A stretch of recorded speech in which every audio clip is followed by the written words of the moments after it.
Hello, and welcome back to the second iteration of my Milestone website project. So let's go ahead and pull up the sitemap we have since our last update. And as you can see from the sitemap, not much has changed. Matter of fact, it's actually the exact same sitemap because it still has 4 pages, 1 parent and 3 child pages, with the 1 child page pointing to some other pages as well on the internet. So let me go ahead and show you the wireframe, which is the most that got changed. As you can see, we still have this home page wireframe. As you can see, there's this new area added down here, and then we have the about me page. A lot has changed here too. We now have 2 video elements and a audio clip button. At first it was just this text area, but now we have this components included as well. Next is the photo app. In the previous version, we just had this border and we had one picture in the middle. Now, as you can see, there's a table of images on this photos page. And lastly, the quick links page, it's still pretty much the same. Not much has changed here either. Still 2 links to 2 different links of mine. So let me go ahead and pull up the actual page we're going to be looking at, and we'll pull up the code here as well. So as you can see, this is what the website is looking. To show it in full display, it changes, but I made the website pretty responsive, so that's why it kind of sizes up and down, as you can see. Now let's check out the wireframe for the homepage.html. As you can see, we have the title tag as indicated by my name, an HR, which is this green bar, 3 different anchor tags, which are right here, which will take us to the 3 child pages. And the newest addition is this div border with a horizontal line in it, along with 2 different types of titles. One is a pre-text, and then this one is the actual main text. And then we have an ordered list of items right down here. So as you can see, this wireframe matches completely identical to what the actual page looks like. From here, we'll go ahead and check out the code actually. So as you can see, the code is pretty much still the same. We still have some body, CSS, child nodes for everyone underneath the horizontal line is considered a child node. We have formatting, CSS styling for anchor tags, for a specific H1 tag, and then for the end tag. And I created a patch box, which is this area right here. As you can see, if we were to remove this, what would happen to the styling? It changes, but let's just go ahead and go back to the way it should look. So as you can see, this is what this new patch box is that I added in, and that's pretty much the end of the styling, external styling. And then we move into the body. Obviously we have the page title, horizontal green line, then it's the start of a div, which is for the child nodes. We have our 3 links here as well, and then here's the main difference. I'm gonna zoom out a little bit so we could see a little bit better. So this is pretty much the newest addition to this page, which is just this patch update box, just to kind of show, just to kind of detail what has been completed on here so far. And obviously we have the list items, and then we have the different title tags included, and that's pretty much the end of the code for this page. Obviously the main changes were made right here. Now let's go into the about me. We'll scroll this over here to check out the about me section and move over to the other code. Now the biggest change here, obviously I mentioned, is these components down here, video clips and audio clips. So this is still pretty much the same. I did make some adjustments. I changed the font color on these ones from green to white, and they both have big tags around them to kind of, you know, increase the size of the font. And that's pretty much it. As you can see, it's kind of like perfectly aligned to the way this looks right here. Next, we move into the YouTube embeds. Right over here, I have a horizontal line in here, but we have two different videos, and to show that they work, this one works right here, and this one as well. Jelly, you want one? And then, so those are the videos within this border, this div border.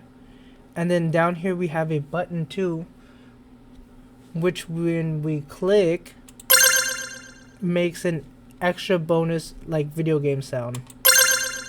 And that's pretty much it. Lines up perfectly with this as well. And then the go back to home page is the anchor tag that will take us back. But if we look over to our side here and look at the code, the biggest thing that we made a change was the styling for this code box. If I go ahead and comment it out right now, and let's see, comment it out, hit the save button. As you can see, the button kind of changes to a very basic looking button, but then when I uncomment it, when I fix that, I mean, it'll go back to the way, kind of like fits with the style of the rest of the page. So yeah, we'll go through, check this out. Obviously we have the bio text area. I had covered this in the last one, but this is the main section where we have the video embeds. So I placed it in a p tag, which I'm sure I could, obviously I shouldn't be using a p tag, could use a div instead. But as you can see, we already have a div for the box as labeled by here. This is what the box is for the bordering, and then this is the embed code for the first video, line break, and then the embed code for the second video. And then we move on to the audio clip section. I have labeled over here, and this, as you can already tell, uses a little bit of JavaScript, which I have a link to where I got the idea for it. Obviously the code isn't exactly there, but I was able to look at it and kind of like create my own JavaScript to add in here. So this is basically the title, and then we have a button, start of a button, then we have the audio inserted into the button, and we have an on click function called play sound, which when we go to the script, I have it labeled right here, play sound. I basically get the element by ID, and then just press audio.play, and once again, there we go. Click it one more time for good measure, and that's pretty much it. We have our a return tag back to home page. We click it, we go back. Now next on the list is the photos. So I'm gonna go ahead and press, actually before we go, I just wanted to show the desktop version of this. So this is how it would look like on desktop as well.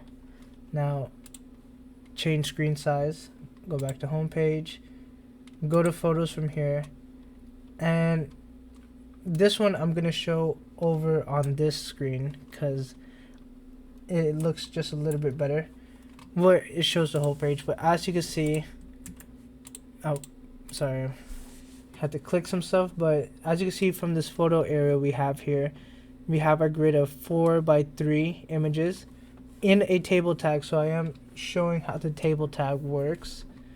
And yeah, obviously there was only one photo here last time. Now there's a whole grid of photos. And then obviously we have the return page. And these pictures are like very simple. You can easily like drag and it's saved and you can view it. And you can also copy all that pretty simply, and if you view it on desktop, this is what it looks like. It's a lot larger, but if you look at the code for this, we'll go down here. What really changes it is this one right here.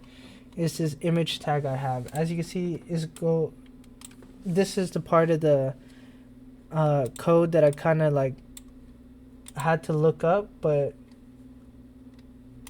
it works somehow. It just basically compresses the photos the way I need them to be. Obviously, if I change it 20 by 20, we can see what changes that makes, and it reduces the size for the desktop version, but it also reduces the size for, you know, the mobile version as well. So obviously, if this was a full mobile screen, I want it to be kind of like more encompassing of that area on the screen. But yeah, we'll just go ahead and change this back to 25. As you can see, it gets larger again. Now we'll move down to the body part, page title. Obviously we have that right there. Horizontal green line, child nodes, div starts here. And then I have the gallery title text. And then here's the start of the photo grid. And it's going to be a pretty big table, especially because we have a lot of links to pictures and stuff. But basically, table row, we have 3 images each. All is labeled. All has an image tag, alt to it. Some of them have sources straight off the internet. Some of them come from a folder within the actual project. We have open in VS Code, but we'll just kind of scroll through down. We'll see like end of grid row 2, start of grid row 3, other pictures here, end of table rows, and then end table row 4, and yep, and then we eventually reach the end of the div container for this table, and then we hit the return link at the bottom, and it lines up pretty much perfectly. So now we're gonna move on to quick links, which is pretty much still the same. Not much has changed here. As you can see, the code is basically the same. It's not much has changed. It's just 2 links within a ordered list inside a div box. And yeah, so that's pretty much it for my website. Thank you for checking it out, and I will catch you guys in the next one.